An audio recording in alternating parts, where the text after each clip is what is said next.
Hello, everyone. So, I received a vision and a message from Jesus. So, in this vision, I saw myself being closed in by trees and the earth. And from another angle, I saw the earth being rolled like a burrito, and a giant was the one rolling the earth. As he was rolling away the earth, a new earth was forming. And then I heard Jesus say, I'm sending giants to remove everything that's wicked and evil and replacing it with the new heaven and earth that I promised my children. The time is coming for evil to be removed once and for all.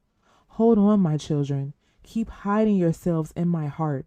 For those who have been distracted and not concerned with your souls, you will miss the shift that is taking place. Please stay close to me in this hour. Much evil is on the horizon and will need to be revealed before it's removed. For those who have been distracted and not concerned with your souls, you will miss the shift that is taking place. Please stay close to me in this hour. Much evil is on the horizon and will need to be revealed before it's removed.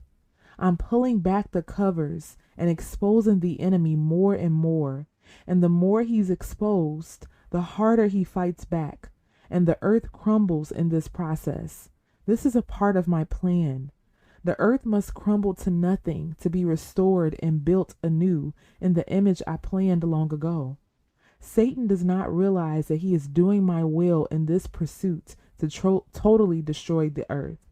The earth is so wicked that it cannot survive much longer in that state. As I've always said, there needs to be a purification. The famine that is unveiling itself all over the world is a part of that plan. This is why I've warned you over the past 2 years to stock up on food. For those who've complied, I will multiply what you have so that you may share with others as I lead you.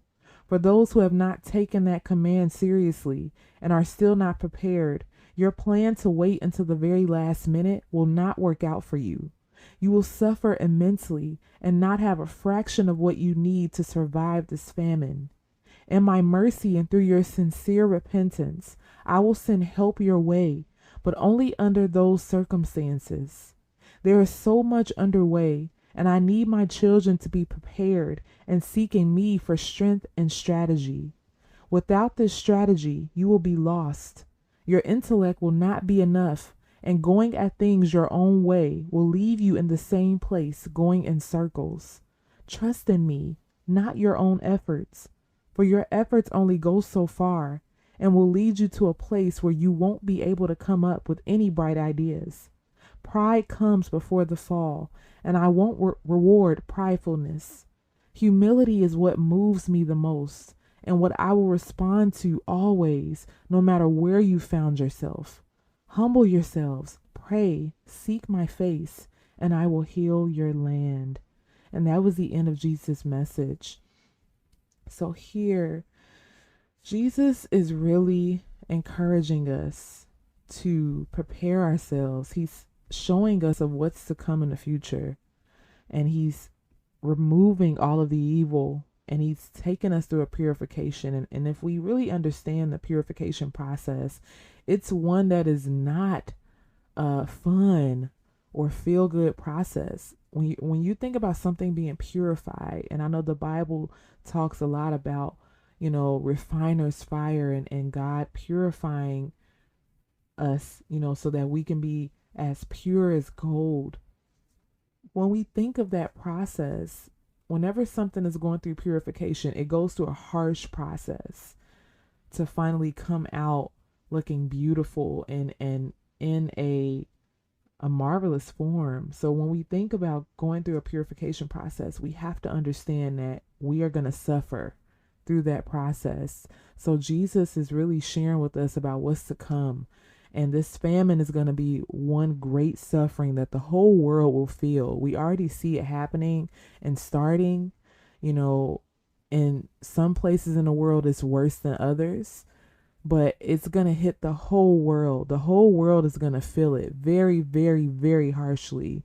And that's a part of the purification process that we're in, because the world is so evil and dark that God has to remove all of the negative pieces in order to build something new. And that's when he mentioned his new heaven and new earth.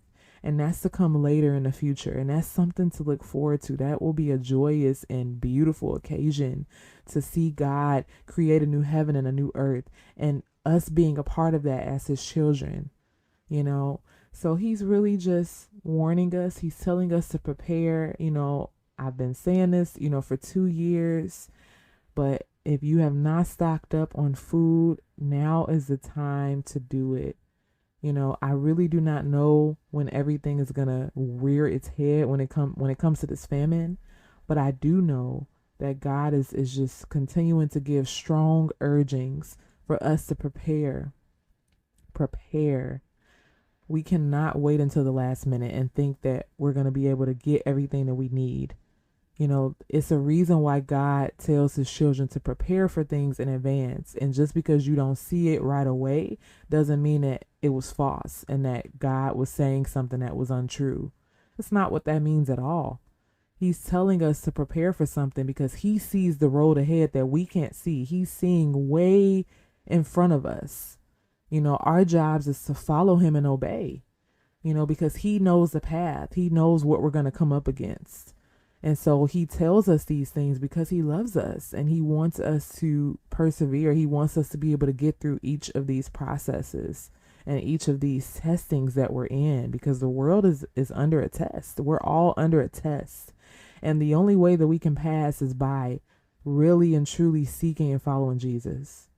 And that's it. That's what he wants to encourage us with today. So thank you so much for listening, and God bless you.